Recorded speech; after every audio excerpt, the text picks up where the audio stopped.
Hello my friends, and welcome back to more Crash Bandicoot, the Insane Trilogy. Well, we've already beaten Crash Bandicoot 1, Crash Bandicoot 2, Cortex Strikes Back, and I was really thinking about going to Crash Bandicoot 4, but then my wife was like, man, are you stupid or something?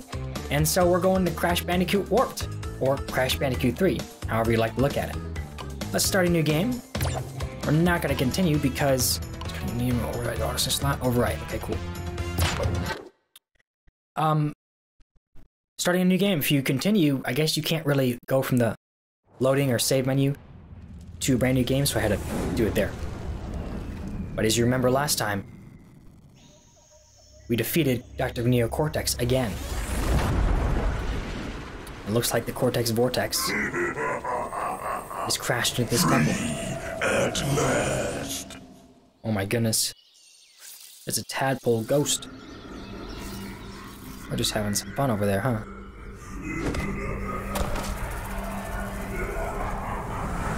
Uka Uka is free? No, it cannot be. Evil, great evil has come.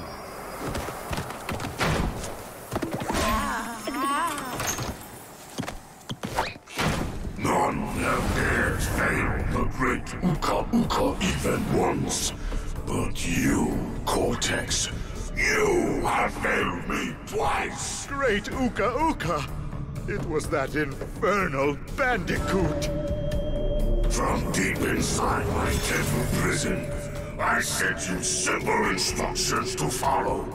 But you lost the gems, you lost the crystals, and I have lost my patience. There is now no other power source left on this planet. I know we've had a few unfortunate setbacks. And failed. But since your bumbling has managed to set me free, I am feeling generous. There is still a way to amass the power needed to enslave this miserable planet. And this time, the great Uka Uka will make sure that you do it right. Huh? Who's that? After many eons, my evil twin brother, Uka Uka, has been freed from his underground prison. Long ago, I locked him there to protect the world from his malice. Now, free once again, he must be stopped.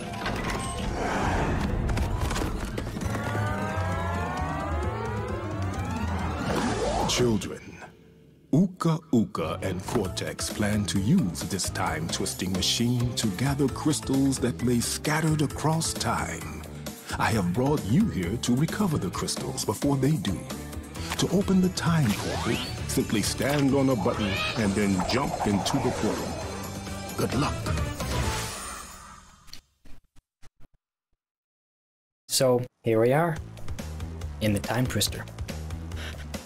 I'm gonna just nitpick real quick, like, if Aku Aku can teleport us anywhere, oh, look at that. It's, Insanity Island, right? Like, if he can teleport us anywhere, why did he teleport us to the... Well, I guess we have to get all the crystals or something, and beat his henchmen, and that's why he teleported us to the beginning. Okay, never mind. Forget I said anything, okay? This is a great start already. Wow, that crystal looks really just shiny. So, you can see Tiny's back. Don't know what that noise was. Crash, crash. Why must you always muck in my mud? Oh, look! I have a mask helping me, too. We will find out which one is more powerful soon enough. Crash, crash, crash. Alright. Oh man, this music. Okay, I don't know if I've already said it in this series of Crash Insane Trilogy, but Crash 3, or Crash Bandicoot Warped, is my favorite Crash Bandicoot game.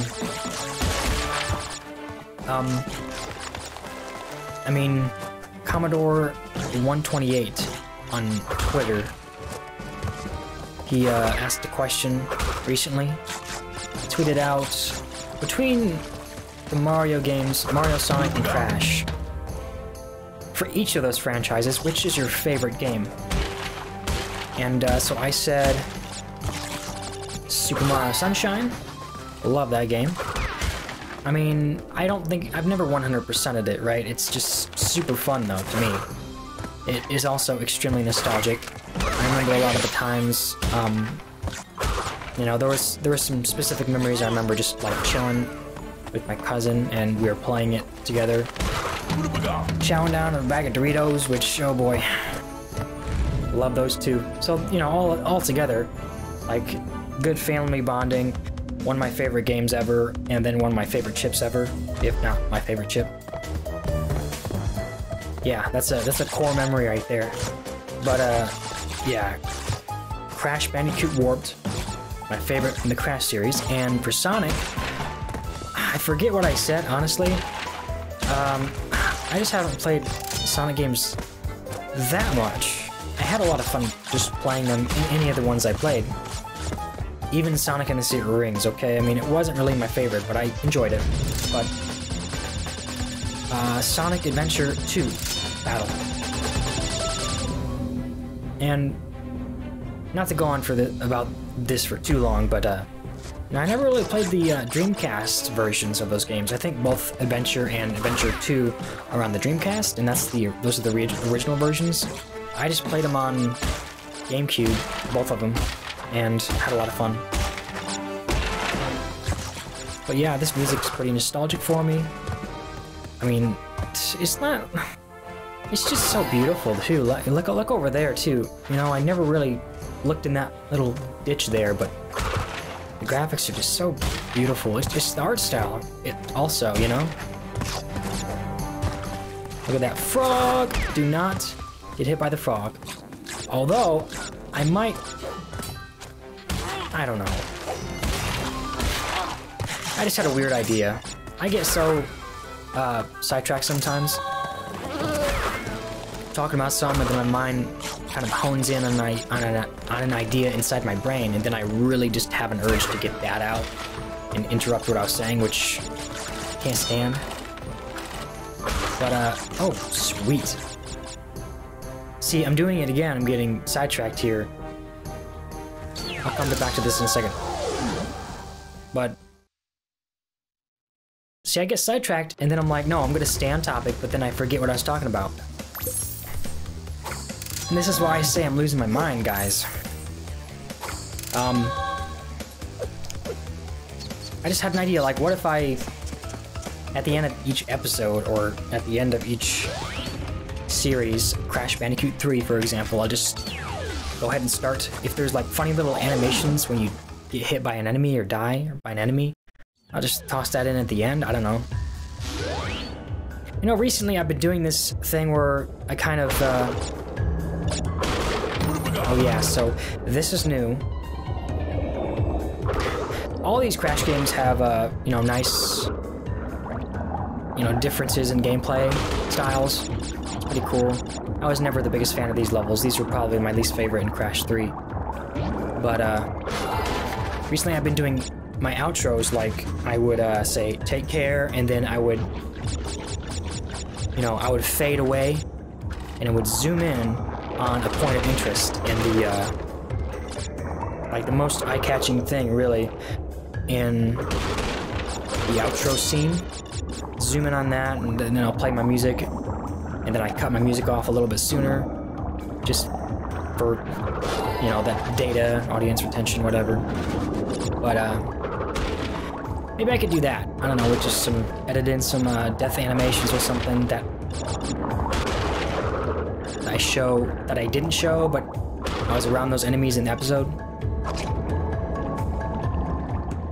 But, I don't know. I come up with ideas, and then I'm like, I don't know, that seems like more work than I'm already doing. Will it be worth it, you know? You really just gotta do stuff for you when you're making stuff, right? Like the creative process, you just gotta create for you. I'm not stinking smart when it comes to this stuff, so I might not know what I'm talking about. I just kind of regurgitate what I hear in what I think really makes sense. So, you know, there's this Peter McKinnon video. And he was, you know, kind of... What was it? This guy, he was asking this guy, like, you know... I forget what he asked him, but the guy answered with, you know, I like to create like a little story in the beginning of it, you know, and that's I create that for me. And you know, Peter McKinnon was like, yeah, you have to create it for you.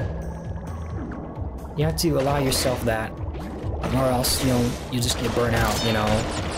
That kind of helps maintain that motivation and that creativity. Yeah, got this little weird thing that looks kind of like a fish. Gotta warp out of here. 92 crates, whoa. And so far, you might notice, so far, we don't have any of those green crates to explode all the nitros. I don't think we've had any nitros yet, but maybe in the next couple of levels you might see some. Also, I'm sorry I didn't show the sprint move for Crash 2. I'll definitely show it in this. I think it's after you beat the game or something like that, but I'll definitely show it. I'll probably do some bonus time trials or something. But thank you so much for watching this episode of Crash Bandicoot 3 Warped. I hope we see you again in the next one. And until then, take care.